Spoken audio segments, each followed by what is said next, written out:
Msemaji wa makao makuu ya vikosi vya jeshi la Iran amesema kuwa Tehran haitaruhusu Marekani kuingilia udhibiti wa mlango wa bahari Hormuz, akisema kuwa eneo hilo ni mstari mwekundu ambao haupaswi kuvukwa na taifa lolote la kigeni.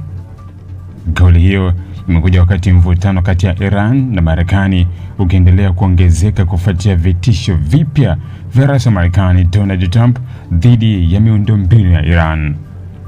Kwa mujibu wa msemaji huyo, Iran inaona mlango wa bahari Hormuz kuwa sehemu muhimu ya usalama wake wa kitaifa na haitakubali hatua yoyote ya kijeshi au kisiasa itakayolenga kuzuia mamlaka yake katika eneo hilo. Amesema kuwa ikiwa Marekani itaamua kuingilia moja kwa moja au kuanzisha operesheni za kijeshi katika mlango huo, jeshi la Iran litachukua hatua za haraka na kali za kujibu. Aidha, msemaji huyo ameonya kuwa ikiwa Rais Trump atatekeleza vitisho vyake vya kushambulia miundombinu ya Iran, Tehran haitajizuia kujibu.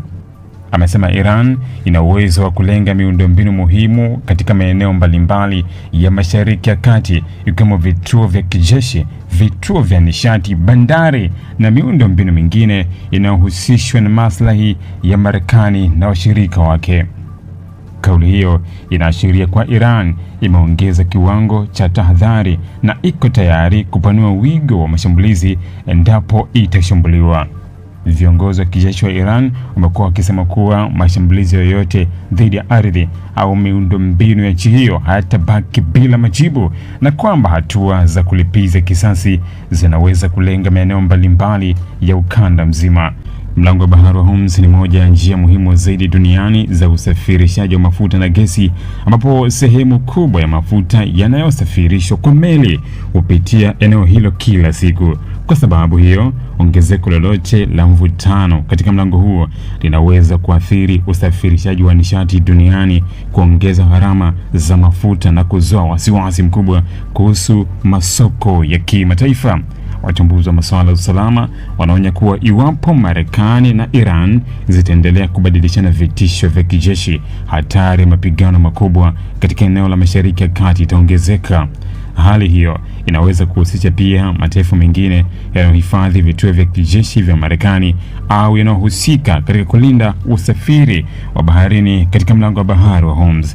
Kauli ya Iran inaonyesha kuwa Tehran imeweka wazi msimamo wake kwamba haitakubali shinikizo la kijeshi kutoka kwa Marekani, huku ikionya kuwa hatua yoyote ya kushambulia miundombinu yake inaweza kusababisha mashambulizi ya kulipiza kisasi dhidi ya malengo mbalimbali ya kimkakati katika eneo lote la Mashariki ya Kati, jambo ambalo linaweza kuongeza kwa kiwango kikubwa hatari ya vita kuenea zaidi katika ukanda huo.